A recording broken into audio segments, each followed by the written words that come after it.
প্রিয় দর্শক, আপনাদের সবাইকে স্বাগত জানাই dream home with engineer Sadek Alam অনুষ্ঠানে। আমি অ্যান্ড্রু মধু আপনাদের সাথেই আছি। কয়েকটা সপ্তাহ বাদে আমরা উপস্থিত হয়েছি ব্যক্তিগত কারণে। আশা করি আপনারা সবাই ভালো আছেন, সুস্থ আছেন। এই অনুষ্ঠান আপনাদের জন্য। আমরা এই অনুষ্ঠানের মাধ্যমে আমরা চেষ্টা করে থাকি এই ব্রিটেনে বসবাসরত আপনারা যাদের আছেন তাদের মাধ্যমে এই প্রপার্টি রিলেটেড কিছু সংবাদ নিয়ে, কিছু প্রপার্টি রিলেটেড যত রকম বিষয়গুলো আছে কেনাবেচার ক্ষেত্রে, বা কেউ যদি কাজ করাতে চান, ডেভেলপমেন্ট করাতে চান, বিভিন্ন বিষয় নিয়ে আমরা আলোচনা করে থাকি, তথ্য দিয়ে থাকি, যার মাধ্যমে আপনারা উপকৃত হতে পারেন। এবং আলোচনার মাঝখানে যদি মনে করেন যে আপনাদের কোনো প্রশ্ন থাকে, অবশ্যই আমাদের জানাতে পারেন। সেই টিভি সেটের নিচে নম্বর আছে। আমরা অনুষ্ঠানে চলে যাই। আমাদের অনুষ্ঠানে বরাবরের মতনই উপস্থিত থাকেন এই কমিটির একজন স্বনামধন্য প্রকৌশলী, আপনারা যারা সবাই চিনেন, ইঞ্জিনিয়ার সাদেক আলম। ওনাকে আমি অনুষ্ঠানে স্বাগত জানাই। আপনাকে ধন্যবাদ। জি, কেমন আছেন বলেন? আলহামদুলিল্লাহ। কেমন যাচ্ছে কাজ? ব্যস্ত, অসম্ভব ব্যস্ত, বাট আলহামদুলিল্লাহ ভালো লাগছে। পার্সোনালি আমি বেশ কিছুদিন অসুস্থ ছিলাম, যার কারণে আসলে প্রোগ্রাম করতে পারিনি। বাট আজকে আবার টিভি স্টুডিওর মাঝে আসতে পেরে, এবং আমাদের ভাই বোন যারা প্রত্যেক সপ্তাহে আপনারা যারা আমাকে টেক্সট করেছেন, আপনারা যারা এই প্রোগ্রামটাকে মিস করেছেন, আপনারা যারা দোয়া করেছেন, আপনাদের সবাইকে অসংখ্য ধন্যবাদ। আলহামদুলিল্লাহ ভালো আছি। জি, ধন্যবাদ। কেন জিজ্ঞেস করলাম ভালো আছেন, কারণ অনেক সময় অনেক দর্শকদের কাছে থাকে যে আজকাল যেরকম আমরা দিন পার করছি, যে সব দিকে আমরা একটু অস্থিরতা দেখতেছি, এবং এই দেশে আমরা দেখতেছি যে ইন্টারেস্ট রেটের কারণে সব ব্যয় বৃদ্ধি বেড়ে গেছে।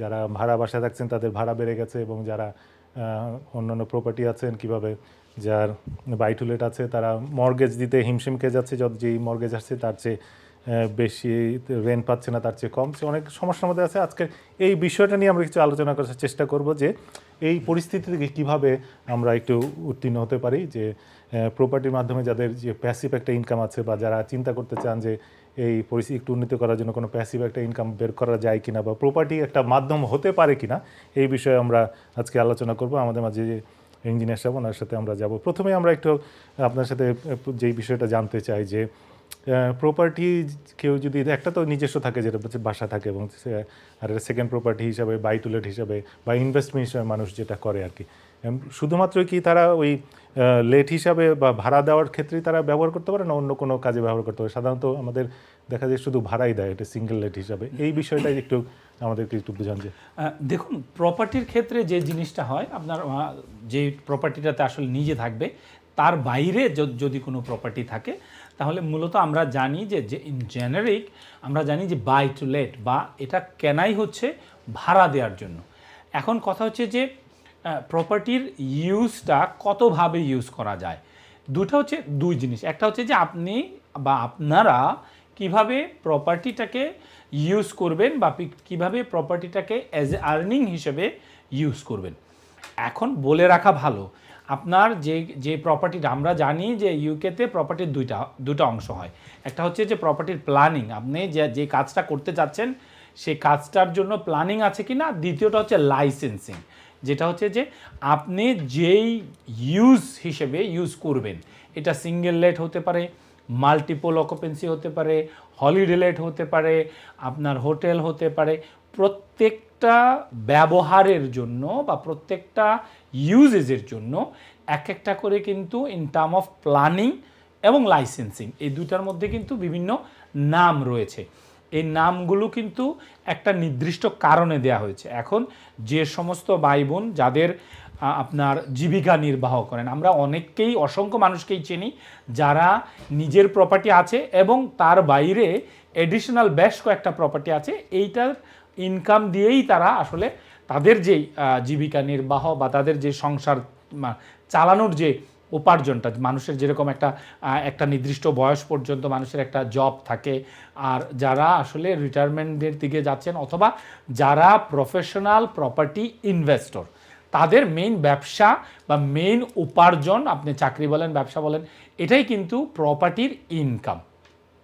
এখন কথা হচ্ছে যে আজকে আমরা যেটা নিয়ে আলোচনা করব, যে একটা বাড়ি কি শুধু একটা সিঙ্গেল লেটই হয়, না এটার আরও বিভিন্ন রকমের ইউজ রয়েছে, যার মাধ্যমে আমরা আমাদের যে একটা নির্দিষ্ট পরিমাণ রিটার্ন, বা আমরা ভাড়া বলে থাকি, আমরা এটার রিটার্ন অফ ইনভেস্টমেন্ট বলে থাকি, যাই আমরা বলি, বা প্রপার্টির আয় বলে থাকি, এটা আসলে এটা কি কোনো ফিক্স থাকবে, না বিভিন্নভাবে তার পোটেনশিয়ালগুলোকে কাজে লাগিয়ে এটা আমরা কি আরও বিভিন্নভাবে কোনোভাবে বাড়াতে পারি কিনা, বা যদি বাড়াতে পারি তাহলে তাতে আইনের কোনো ব্যাখ্যা আছে কিনা, আইন ভাঙার কোনো প্রবণতা আছে কিনা, এবং যদি আমরা করতে চাই এটা কিভাবে করব এবং এর প্রসেসটা কি।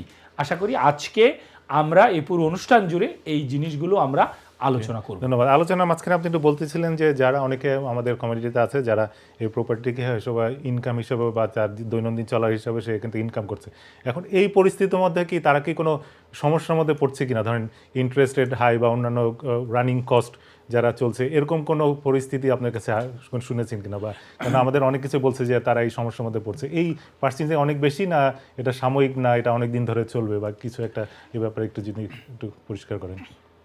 দেখুন, এখন যে কথাটা হচ্ছে যে আমাদের যারা আছেন, যারা ভুক্তভোগী ম্যাক্সিমাম মানুষ, আমরা যারা মানে আপনার ওয়ার্কিং ক্লাস, যাদের আসলে নিজের থাকার জায়গাটা নেই, তাদের ক্ষেত্রে আমি বলবো গত 4-5 বছর বা করোনা পরবর্তী থেকে এখন পর্যন্ত আমরা জানি যে বিভিন্ন সময় ব্রিটেনের বিভিন্ন পত্রিকায় কিন্তু আপনার হেডলাইন হয়েছে লাগামহীন আপনার ভারী ভাড়া বাড়ছে লন্ডনে। এখন কথা হচ্ছে যে এটা কিন্তু এজ এ কমিউনিটি আমরা বাঙালি হিসেবে আমরা কিন্তু এটা অনেক বেশি সাফার করছি। স্পেশালি আমরা যারা যে সমস্ত বাঙালি ভাই বোন আমরা যারা আছি, আমরা বিভিন্ন শহরগুলোতে থাকি, শহর কেন্দ্রিক যারা, আপনার এটা লন্ডন হতে পারে, গ্লাসগো হতে পারে, এডেনবরা হতে পারে, যে কোনো জায়গায় শহর কেন্দ্রিক আমরা যারা আছি তারা কিন্তু আমরা বেশ আপনার সাফার করছি। এখন কথা হচ্ছে যে একই জিনিসের দুইটা দিক। যারা বাড়িওয়ালা আছেন, যাদের এটা কোম্পানি হতে পারে, পার্সোনাল হতে পারে, তারা কিন্তু বাড়ি ভাড়া বাড়িয়েছেন।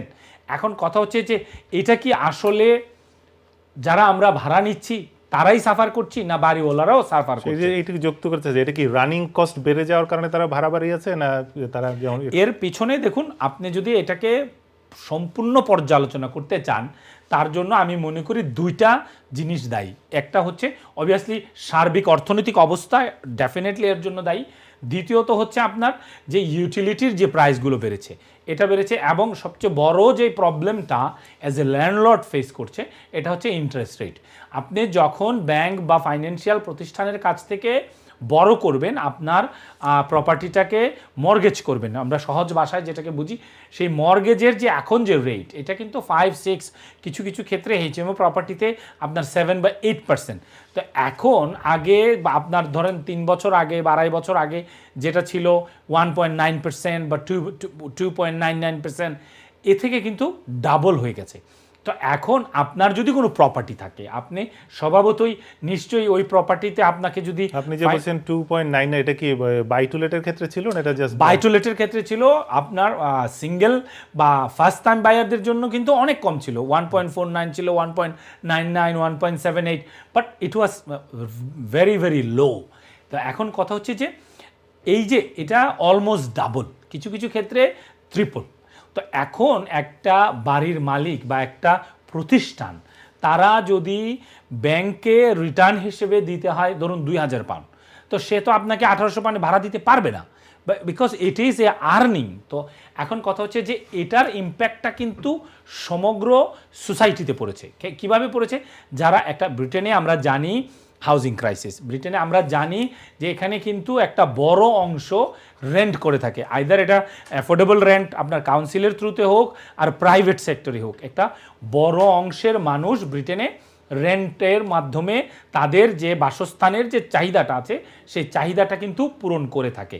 এখন কথা হচ্ছে যে যেহেতু ইকোনমিক কন্ডিশনটা আপনার ফেভারেবল না, যেহেতু ইনফ্লেশন অনেক হাই, এখন কিন্তু ব্যাংক অফ ইংল্যান্ড সরকারের সাথে আলোচনা করে, বা আমি বলবো সরকার, তারা কিন্তু ইন্টারেস্ট রেটটাকে অনেকবার, অনেক ধাপে ধাপে, অনেক অনেক বেশি।